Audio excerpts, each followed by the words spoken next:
नमस्कार और स्वागत है हमारे आज के इस विश्लेषण में। आज हम एक ऐसी चीज पर गौर कर रहे हैं जो हम सब रोज इस्तेमाल करते हैं, पर शायद ज्यादा सोचते नहीं उसके बारे में। कंप्यूटर का सेंट्रल प्रोसेसिंग यूनिट यानी सीपीयू। हाँ, सीपीयू। तो सबसे पहले है क्या ये चीज?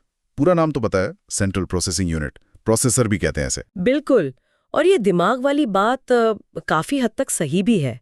सोचिए, कंप्यूटर में आप कुछ भी करते हैं, ईमेल लिखना हो, कोई वीडियो देखना हो या कोई भारी सॉफ्टवेयर चलाना हो, सीपीयू ही वो मेन पार्ट है जो आपके दिए गए इंस्ट्रक्शंस को समझता है और उन पर काम करता है। इसके बिना तो कंप्यूटर बस एक डिब्बा ही है। हाँ, ये स्रोत भी यही कह रहे हैं कि इसके बिना कंप्यूटर कुछ कर ही नहीं सकता। तो ये सिर्फ इंस्ट्रक्शन प्रोसेस नहीं करता, बल्कि ऐसा लगता है कि ये पूरे सिस्टम को कंट्रोल भी करता है। आपने बिल्कुल सही पकड़ा। ये सिर्फ कैलकुलेशन नहीं करता, ये एक तरह का मैनेजर है। कंप्यूटर के बाकी सभी हिस्से हैं ना, मेमोरी, कीबोर्ड, माउस, मॉनिटर, हाँ, उन सबके बीच में तालमेल बिठाना, उनके काम को नियंत्रित करना, ये सब सीपीयू का ही काम है। और ये होता कहाँ है? कंप्यूटर के मदरबोर्ड पर, वो मेन सर्किट बोर्ड जो सबको जोड़ता है। अच्छा, सीपीयू वहीं, कह लीजिए, केंद्र में बैठकर सब कुछ चलाता है। तो ये सचमुच सेंट्रल है, जैसा इसका नाम है। जाहिर है इसके काम भी बहुत सारे होंगे। स्रोत बताते हैं कि ये डेटा प्रोसेस करता है, इनपुट को आउटपुट में बदलता है, डेटा स्टोर करने में मदद करता है, निर्देशों का पालन करता है। लिस्ट तो काफी लंबी है, ये तो बहुत व्यस्त रहता होगा। हाँ, बहुत ज्यादा। अगर इसे हम थोड़ा संक्षेप में देखें तो इसके मुख्य काम क्या हैं? पहला, पूरे कंप्यूटर सिस्टम के काम को कंट्रोल करना। दूसरा, यूजर से जो डेटा और इंस्ट्रक्शन मिले उन्हें प्रोसेस करके काम की जानकारी में बदलना। ठीक है। तीसरा, इनपुट और आउटपुट डिवाइस जैसे कीबोर्ड, मॉनिटर, इनको मैनेज करना। ठीक है। चौथा, गणित वाली और लॉजिक वाली कैलकुलेशंस करना, और ये बहुत तेजी से करता है। अच्छा। पांचवा, मेमोरी से डेटा लेना और उसमें डेटा भेजना, मेमोरी यूनिट के साथ मिलकर डेटा स्टोर करने में मदद करना। और आखिर में कंप्यूटर पर जितने भी काम चल रहे हैं उन सबको ठीक से चलाना, मैनेज करना। सच में ये कंप्यूटर का असली वर्कहॉर्स है जो पर्दे के पीछे लगातार काम में लगा रहता है। कमाल है। अब एक दिलचस्प बात ये सामने आई है स्रोतों में कि ये सारा काम सीपीयू अकेला नहीं करता, इसके अंदर भी अपने डिपार्टमेंट हैं, हिस्से हैं। हाँ बिल्कुल, सीपीयू एक टीम की तरह काम करता है और इसके मुख्य तौर पर 3 कह सकती हूँ बड़े हिस्से हैं। पहला है कंट्रोल यूनिट सीयू, दूसरा मेमोरी यूनिट एमयू, और तीसरा है अरिथमेटिक लॉजिक यूनिट एएलयू। ये तीनों मिलकर ही सीपीयू को काम करने लायक बनाते हैं। कंट्रोल यूनिट सीयू, नाम से तो लग रहा है जैसे कोई कंट्रोल रूम हो। ये क्या सिर्फ ट्रैफिक पुलिस की तरह इंस्ट्रक्शन को इधर-उधर भेजता है या इसका रोल और भी गहरा है? ट्रैफिक पुलिस से तो कई ज्यादा। कंट्रोल यूनिट असल में सीपीयू का कह लीजिए नर्व सेंटर है। ये कंप्यूटर की मेन मेमोरी यानी रैम से इंस्ट्रक्शन को एक-एक करके लाता है। ठीक है। फिर उन्हें डिकोड करता है, समझता है कि इंस्ट्रक्शन कह क्या रहा है, करना क्या है। अच्छा। बाकी हिस्सों को सिग्नल भेजता है, जैसे एएलयू को या मेमोरी यूनिट को, कि भाई इस इंस्ट्रक्शन पर काम करो, एग्जीक्यूट करो। ये सिर्फ सीपीयू के अंदर ही नहीं, बल्कि बाहर के डिवाइस जैसे प्रिंटर, कीबोर्ड, मॉनिटर, उनके साथ भी कोऑर्डिनेट करता है। डेटा कहाँ जाएगा, कब जाएगा, ये सब तय करता है। संक्षेप में ये पूरे ऑपरेशन का ऑर्केस्ट्रा कंडक्टर है। वाह, कंडक्टर, ये सही एनालॉजी है। हाँ, और स्रोत बताते हैं कि इसकी बनावट के हिसाब से इसके टाइप भी होते हैं, हार्डवायर्ड या माइक्रो प्रोग्रामेबल, पर मूल काम कंट्रोल ही है। समझ गया। तो ये सिर्फ बताता नहीं बल्कि काम करवाता भी है। हाँ।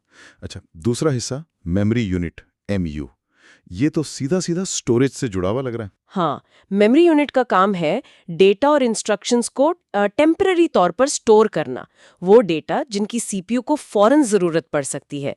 इसे प्राइमरी स्टोरेज या मेन मेमोरी भी कहते हैं।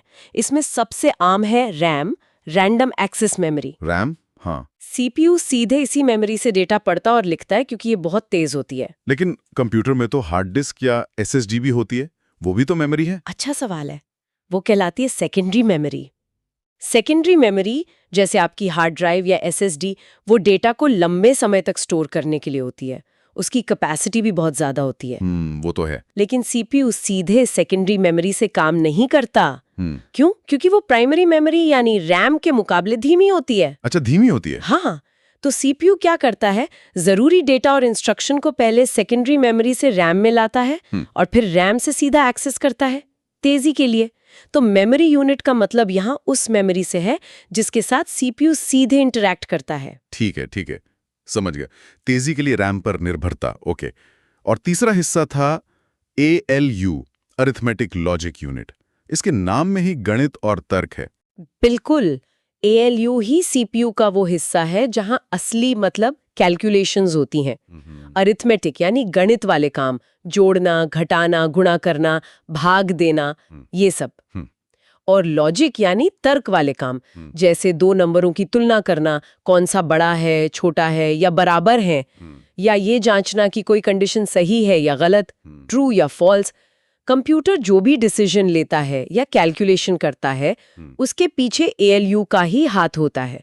इसीलिए इसे कंप्यूटर का गणितीय मस्तिष्क भी कहते हैं। तो कोई भी कैलकुलेशन करनी हो या तुलना करनी हो तो कंट्रोल यूनिट इंस्ट्रक्शन ALU को भेज देता है। एकदम सही। कंट्रोल यूनिट बताता है कि क्या करना है और ALU उसे करता है। और ये भी दिलचस्प है कि आजकल के सीपीयू में परफॉर्मेंस बढ़ाने के लिए एक से ज्यादा ALU भी हो सकते हैं। ओह अच्छा, तो ये तीनों हिस्से, कंट्रोल यूनिट, मेमोरी यूनिट और ALU, ये मिलकर सीपीयू का बेसिक काम करते हैं।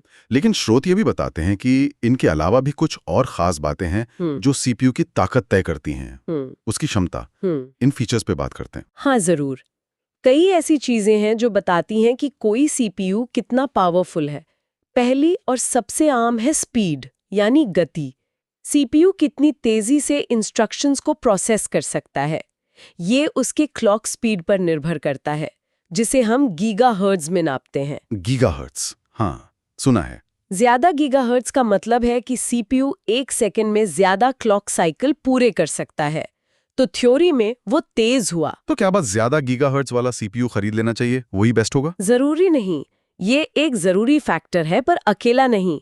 सीपीयू की आर्किटेक्चर मतलब उसकी बनावट, उसका डिजाइन, वो भी उतना ही जरूरी है।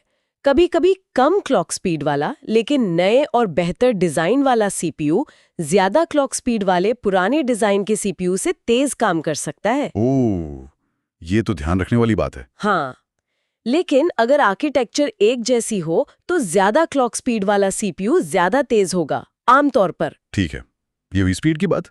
अगली विशेषता क्या है? अगली है कैश मेमोरी।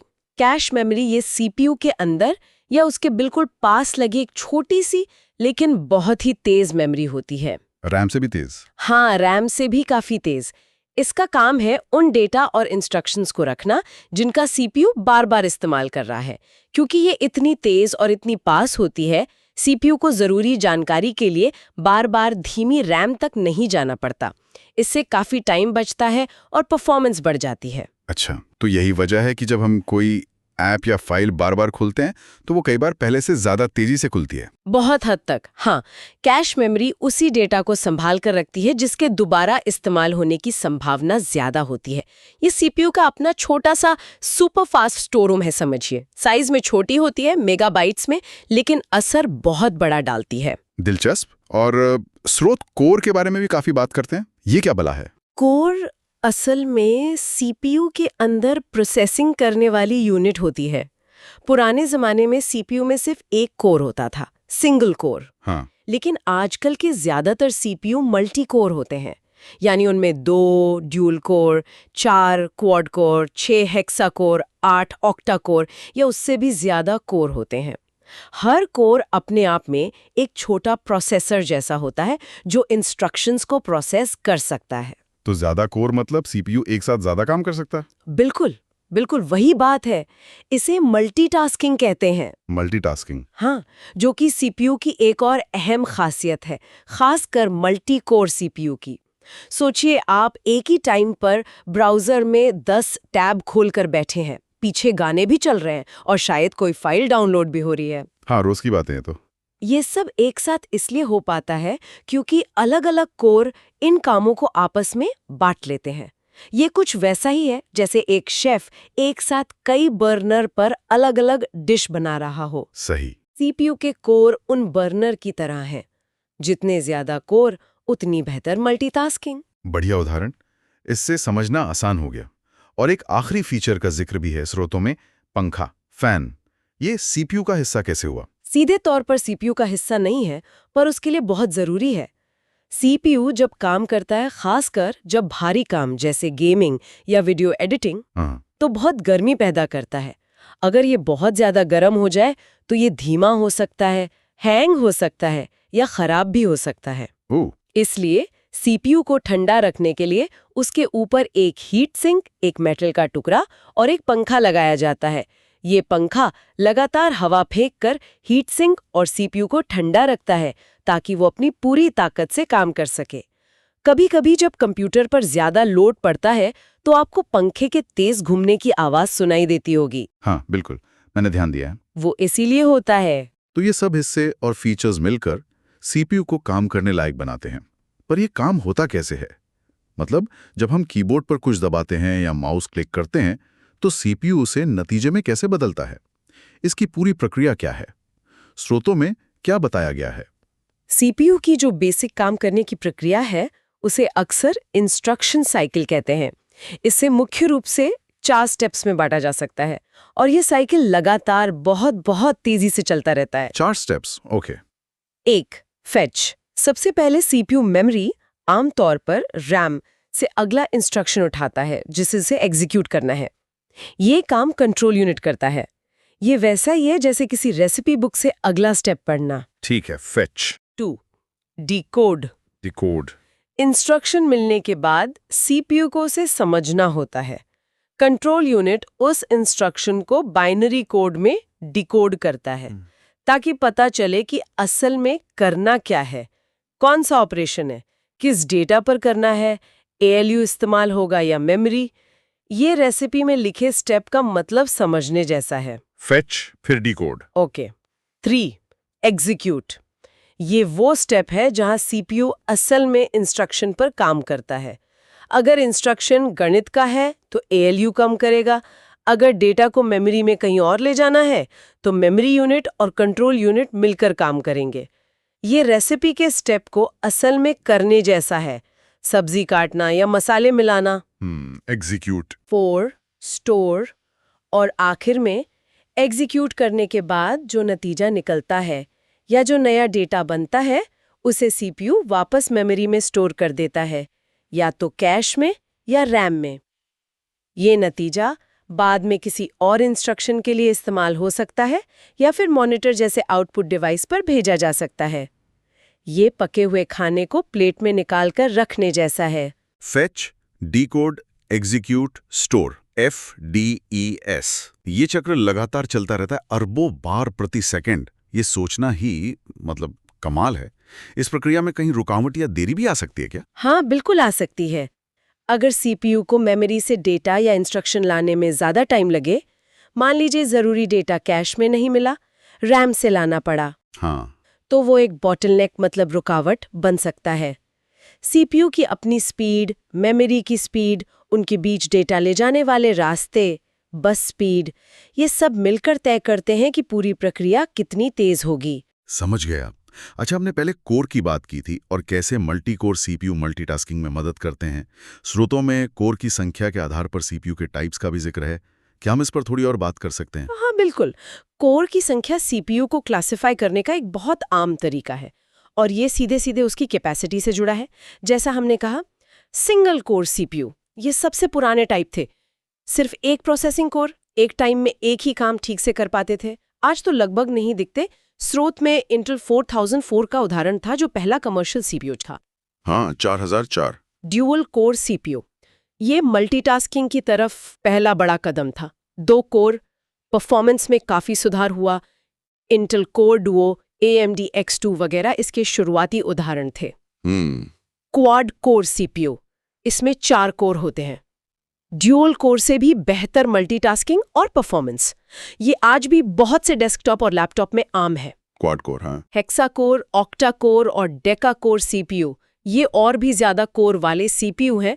स्रोत बताते हैं कि ये खासकर high and desktop, gaming laptop और आजकल स्मार्टफोन्स में बहुत यूज होते हैं। अच्छा, स्मार्टफोन्स में भी? हाँ, ऑक्टा कोर तो स्मार्टफोन्स में बहुत कॉमन हो गया है। जितने ज्यादा कोर उतनी ज्यादा पैरेलल प्रोसेसिंग की क्षमता।